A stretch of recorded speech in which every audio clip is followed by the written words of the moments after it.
Hey, hello, my next level friends. Super happy to be connected with you today. In this episode, I want to chat with you or talk to you about a recent blog post that I did for the Artist Next Level that is called The Psychology Behind Why Artists Struggle with Pricing Their Art. And this particular article has been getting a lot of views. A lot of people are reading it and sharing it, and I wanted to share it with you as well. So it's going to be a good episode. If you have ever struggled with pricing your art, if you have ever doubt about, am I pricing it too high, too low, whatever. So let's talk about why that happens. Why do we have those thoughts and those ideas in our mind? Resources, inspiring interviews, business practices, and practical advice to take your art career to the next level. Join Sergio Gomez in today's Artist Next Level and get ready to take control of your career.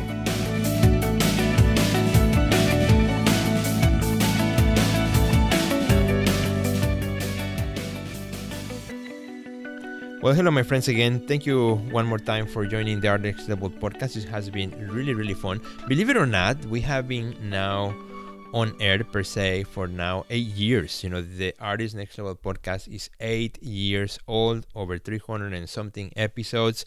And I cannot be more thankful for all your support over the years. Maybe you have been listening from the beginning. Maybe you just started listening a week ago or two, doesn't matter. Anyone in between, I am so honored, so thankful that you are part of our community. And, over the years, the podcast has evolved in different ways. And now also with my good friend Drew Harris, we often do co-hosting, which I hope you are enjoying those episodes. There will be more coming as well, so stay put because we have some great chats coming along the way, as well as great guests coming your way too. So let me talk about this particular article, The Psychology Behind Why Artists Struggle with Pricing. And I wrote this article because I was really thinking about, what goes through our mind when we have to price our artwork, right? That moment when the work is finished, we think it's done, and it's about to enter the marketplace.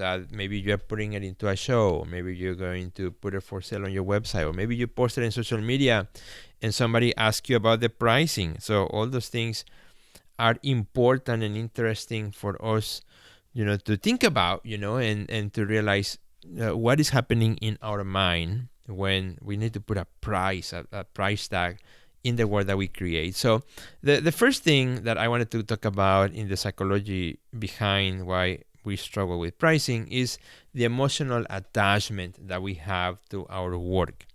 I mean, this is work that we do as artists in the moment of creation when we go into our studio.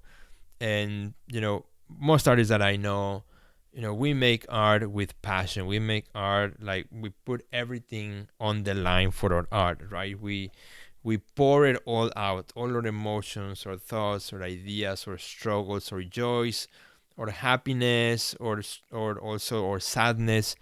All this baggage of emotion walks into our studio, walks with us as we grab the paint, as we grab the pencil, as we grab ink for the print making, or your camera to take a photograph. Whatever type of art you make, the moment we enter into that incredible moment of creation, we bring all our baggage.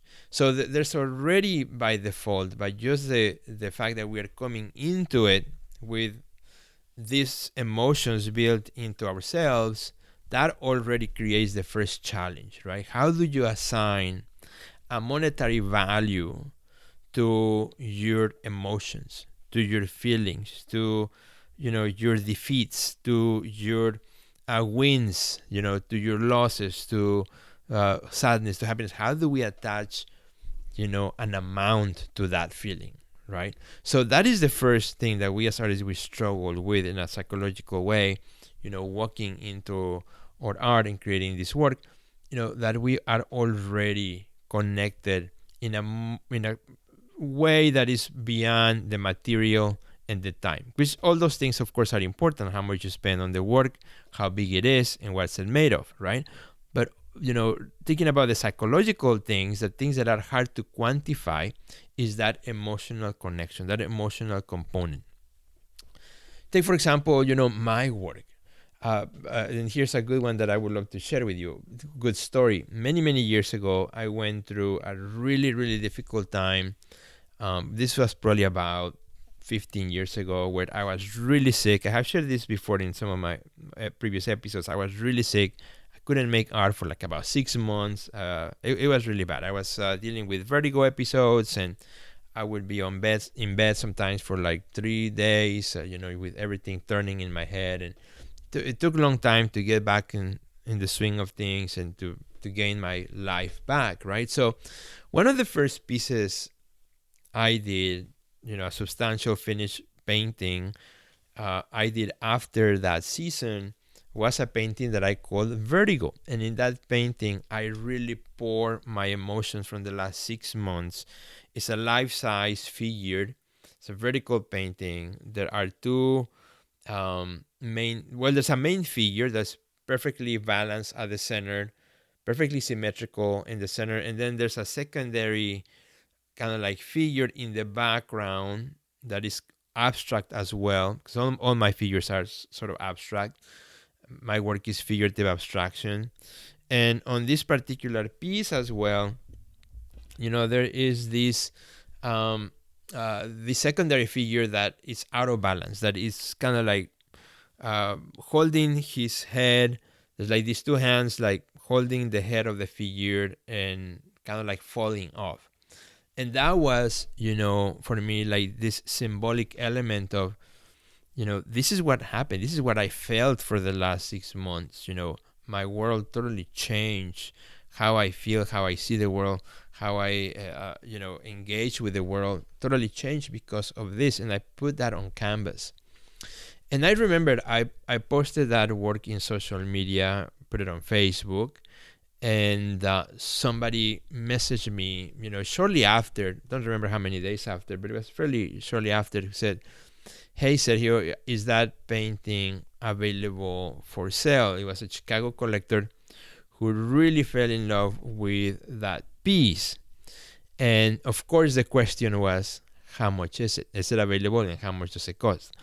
And, how do you put a price to something that is so profoundly connected to your soul, to your emotion, to a memory? I remember I struggled. It took me a while to answer that email with a number, because I knew the moment I put a number on it, I had to honor that number. And you go through this mindset game of, am I pricing it too high? Am I pricing it too low? Is it appropriate, right? What about this emotional attachment I have to it? Does that count for anything? Does that add extra, value, monetary value to it? And it was tough. And well, to my surprise, that painting sold. I didn't have to argue or negotiate. The collector accepted it, so I guess it was a good price. I don't remember how much I sold it for. Again, it was too many years ago, but it sold. And I remember I went to the collector's home to install it, and I was just very excited. So, you think about this emotional attachment to our work, right? That's one of the first psychological things that we have to deal with. Let's talk about another one, because if that wasn't enough, there are more psychological, things that we struggle with when it comes to pricing our art. And again, as I go through what I wrote in the blog that I mentioned, I'm kind of giving you a little bit more of the behind story of this blog. The second thing I talked about was fear of rejection and devaluation. This is another factor that plays in our head. This fear of rejection. We fear that maybe the person on the other side will think we're pricing it too high. Or maybe on the opposite end, maybe we're pricing it too low, right? What would they say if I price it too high? Who am I? Who do I think I am, to price it with this high? Or in the opposite, will people even take me seriously because I'm pricing it too low? Am I positioning myself as an artist, very low? And like, I don't believe in my own art because I'm almost giving it away. And, that fear of rejection because the price is too high, or the valuation because it's too low, is real. Is real, and I have, walked, I remember in my early years, into many art exhibitions, art fairs, where, you look at a price of art and you're like, oh, wow, how could this be this expensive, right? Or vice versa, how could it be this cheap? How could it be this so huge distance between price points, in the art market? And that makes it so much more difficult to evaluate your own art when there's so much out there in every side of the spectrum.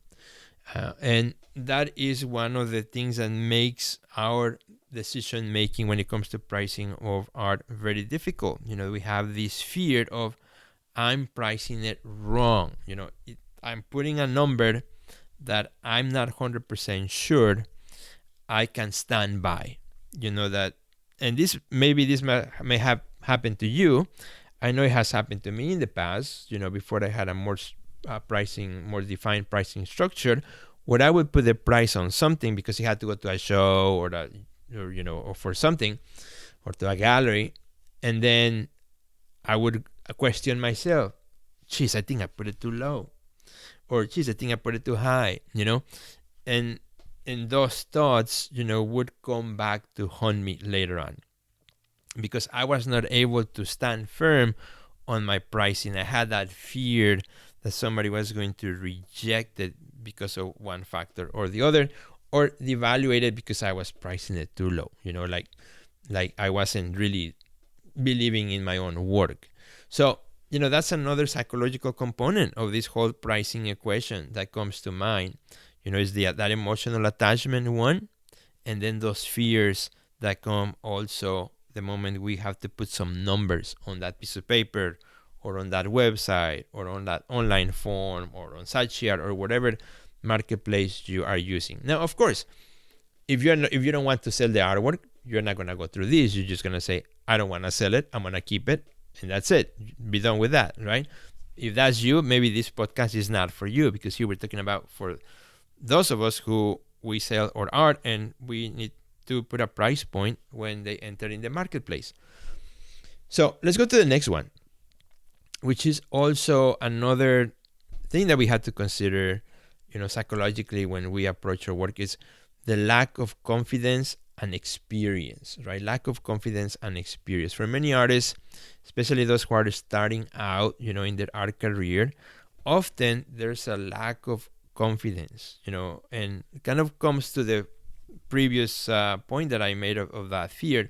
But there's a lack of confidence because that lack of experience as well. You haven't been around in the art world long enough, or you haven't sold, enough of your own art to realize where you stand as an artist when it comes to your pricing, what is appropriate for you, right?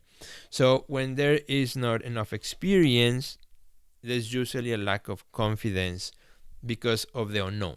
There's this thing that it's unknown, right?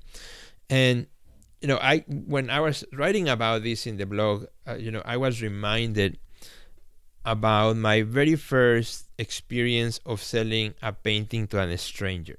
Because in the past I had sold some of my art to family members, friends, things like that, but never to a totally stranger that I had never seen. And I remember the first time, I was still in art school.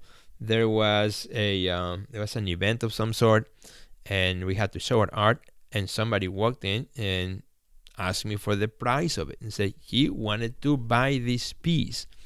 And I still remember, right there on the moment, it's like I was like sweating, like, oh my God, what should I already had a price in my mind. I think it was like $150. It was like a small little thing, like an 8x10 small painting, but it was a really beautiful painting. I love that painting. But in the moment I was like, well, I think it's 150, and he said, I'll buy it. And he took it, and that collector purchased that piece. But, my lack of experience in the art world, my lack of experience of seeing work being sold, resulted in, I had no confidence, even in my voice, to tell, the collector how much I wanted to charge for that piece. So, again, this is something that as you gain more experience in your career, as you start selling more, you begin to grow that confidence. You begin to grow that sense of, okay, I know where I stand. I know, where my footing is when it comes to our pricing in the marketplace. So the more experienced you become, you tend to become also more confident. I say you tend to, doesn't always happen. You always, doesn't matter how experienced you are, you might always have, those little nudges in your head. Did I price it too high? Did I price it too low? Should I adjust my pricing? When should I adjust my pricing? All those things are part of the equation, right? But again, as an idea of a psychological element that happens in our minds when it comes to pricing or art, that's one of them. We have this lack of confidence, and as a result of our lack of experience. Another one that I've also briefly mentioned in this blog was the difficulty quantifying artistic value, right? It is in itself hard to quantify the value of art.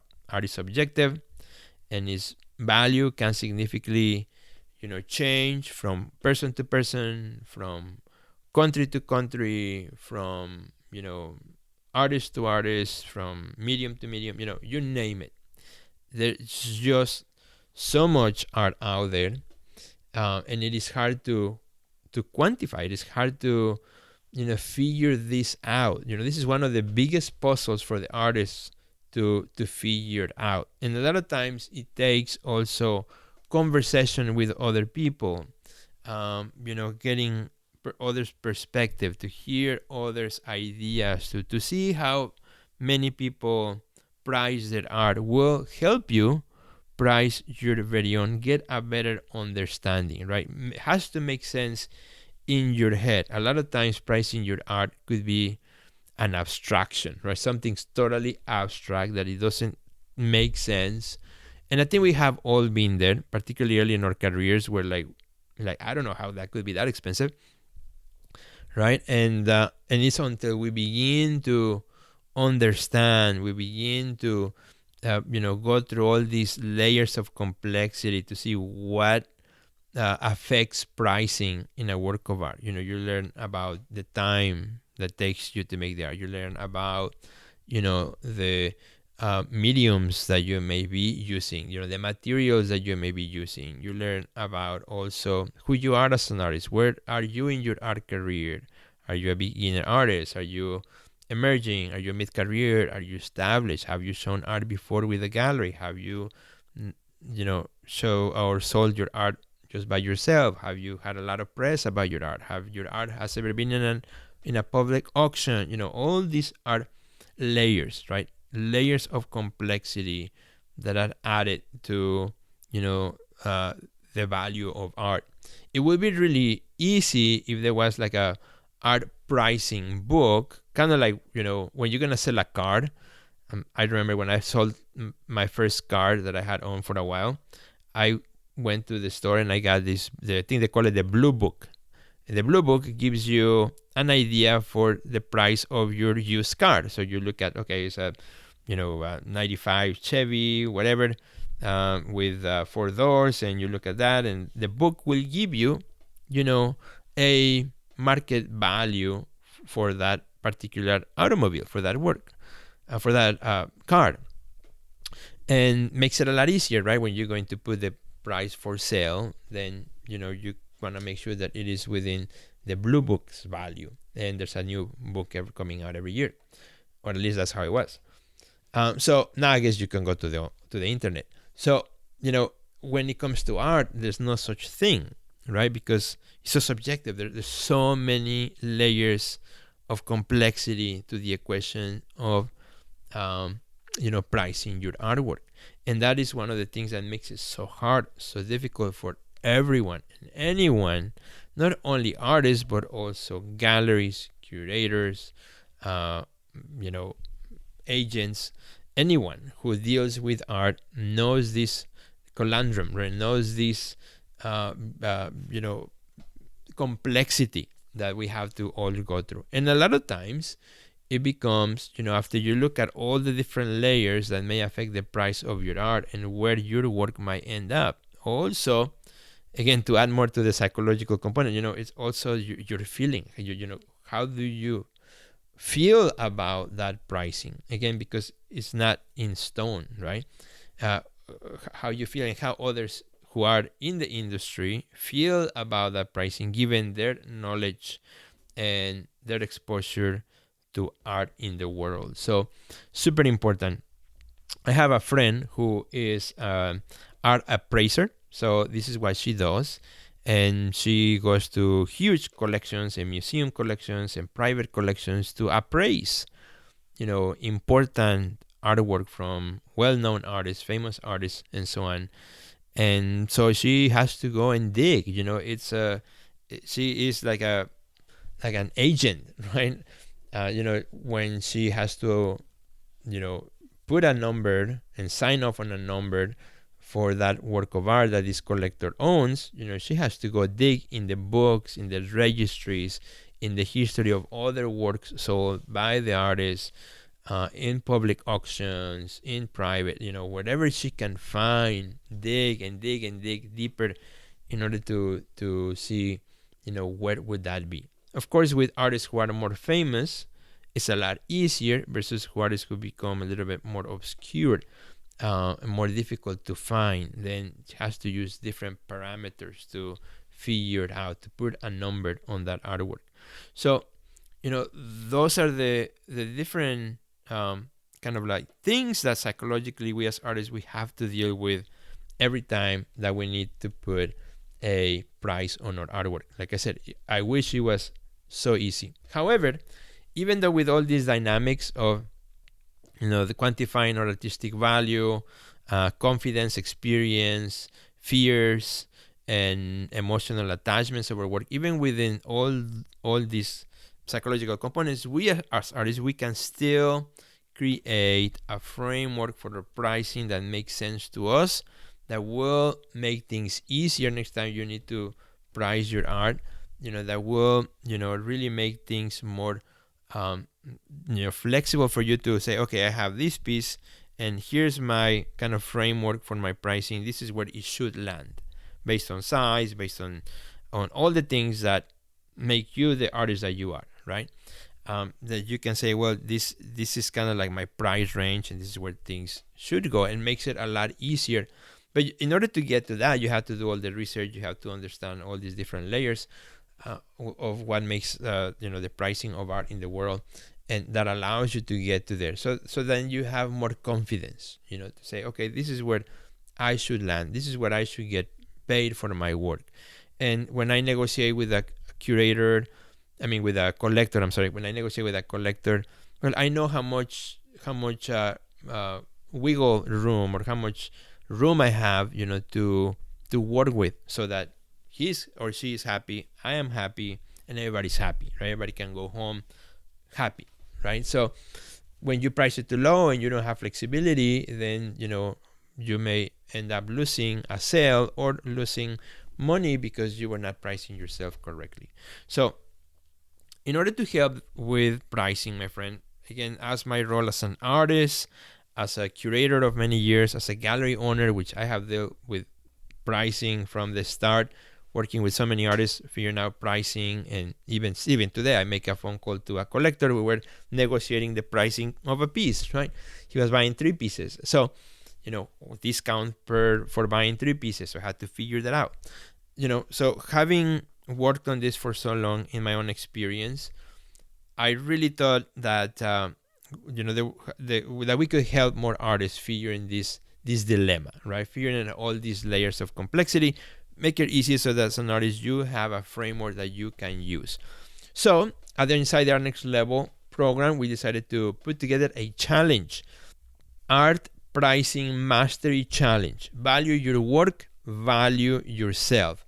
And that is very important. Value your work, value yourself, right? Because when you're valuing your work, you're valuing yourself as an artist. So this is a really cool challenge that we're going to run from June 12th to the 30th. It's 3 weeks inside the Art Next Level program. And the way the challenge works It's super cool because you can do it from anywhere in the world. You join the challenge on the first week. You get a video that you can go watch. It's not live, so that way you can watch it at any time during that week. Then you do the exercise. You join our community where you can log in and connect with other artists, participate, ask questions.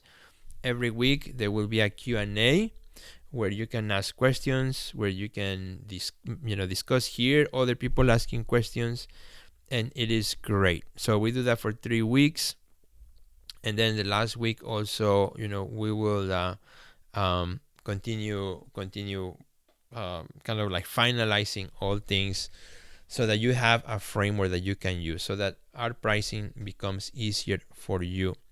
And what it is pretty cool about this too is that there will be some of us who will be doing this coaching inside the challenge. So it will, of course, I'll be there and I'll kick off the challenge on week one. And then we have our good friend Drew Harris, which you guys already know from the podcast, who will also be helping us and also bringing his own experience. We're going to have a great chat about pricing your art. He has traveled the world extensively. He has all his work also with many galleries. So we'll talk about also the relationship with galleries, how those have changed over time as well. How do you work when you're working with a gallery, but you're also selling from your studio? So all these dynamics that are super important.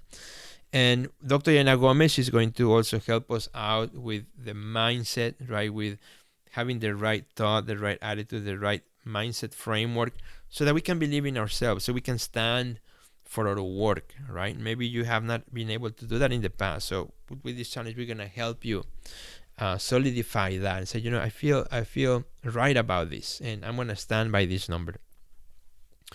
And then we're going to have also a guest to come with us, a guest expert, which will be none other than my good friend Dan Addington. Dan Addington is a gallery owner here in Chicago, Addington Gallery. He's been around for many, many years. Has a beautiful gallery space in downtown Chicago, and he has worked with hundreds of artists as well.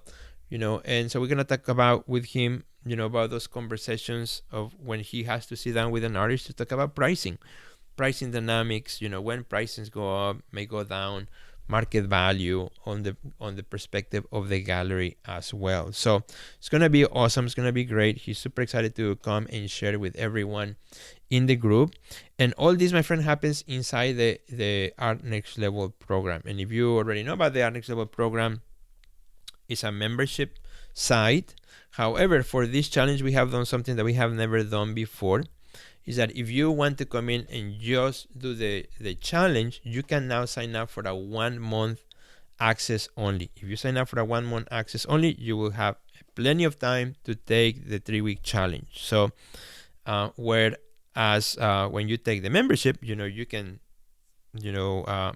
pretty much take as long as you want, because you have access to all the resources as well. But if you only want just to do the challenge, you can come and just do the challenge for 1 month access, and that's it.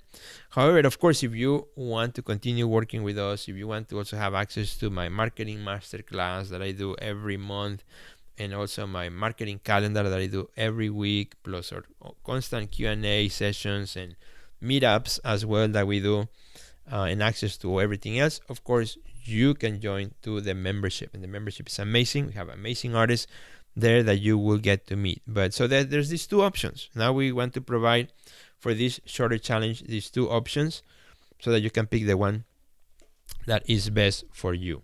So if you want to participate in the challenge, it's easy, super easy. All you have to do is go to our website, theartistnextlevel.com. In the homepage, you will see a big banner that has the name of the challenge, Art Pricing Mastery Challenge. Value your work, value yourself. And that's it. Just join.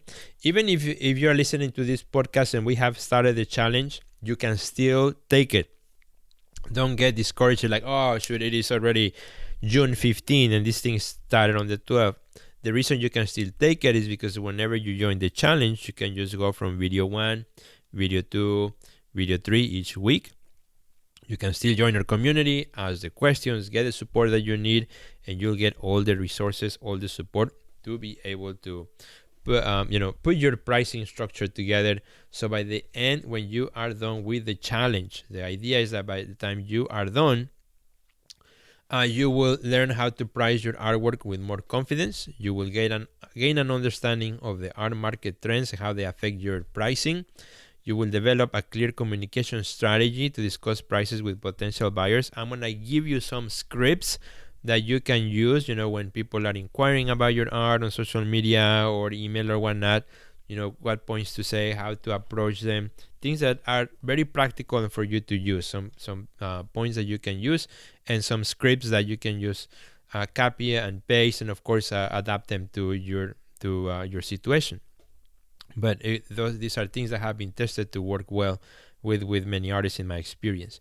You will also discover how to stand firm on the value of your work, negotiate effectively. A lot of people, and this is collectors, will always want to pay the least they can, even if they can afford it. They will want to pay the least. So how can you stand firm in a nice way, in a good way, for the value that you deserve? And also, by the end that you're done with this challenge, you will be able to connect with many new artists in your community, and you will have new friends and a bigger network as well around you. So, my friend, again, go to theartistnextlevel.com, theartistnextlevel.com, or just go to the description of this podcast. You will see a link there. Click on it. Sign up. We hope to see you in the challenge. Drew Harris, Dr. Sergio Gomez, Dan Addington, and myself will be so excited to meet you there as well. So have a good rest of your day, my friend, and I will see you at the next level. Check out our website at www.theartistnextlevel.com, where you will find our podcast library, learn about our upcoming webinars, find resources relevant to your career, and much more.